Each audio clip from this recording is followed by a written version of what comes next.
With a name like Professor Rogue, no one could have been surprised when the notoriously evil scientist created a special fortress high above the Earth's beautiful capital city, Trililium. It's near Northampton, I think, and filled it with robots.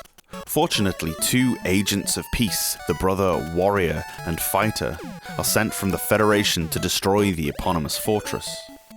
But wait, Rogue captures the pair's beautiful, charming, and proud mother, Natasha. Well, that's annoying. Anyway, any parent who calls her sons Warrior and Fighter and who isn't a gladiator needs locking up. Nevertheless, I suppose we'd better try and rescue her. Mental storylines and unrelated box art aside, here is yet another action puzzle game. There were a lot of these early on, and inevitably a lot of them were unremarkable. Cyraid is a single-screen puzzler, where the goal of each stage is to break open all of the energy blocks and collect the capsules that fall out from them.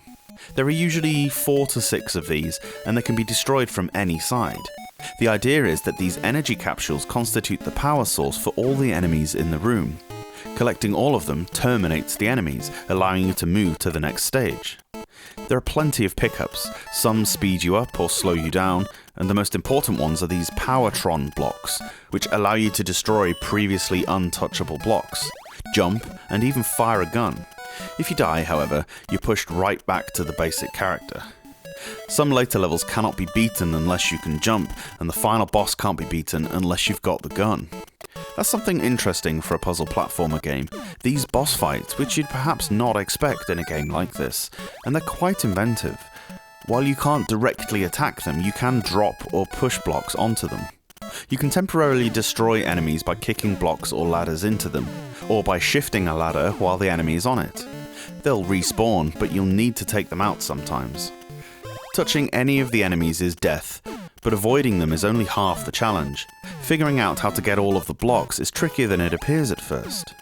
Removing the blocks or combining ladders can leave you unable to complete a level, but you can restart by pressing B, then select. This costs a life, but there are plenty around the levels to replenish your chances.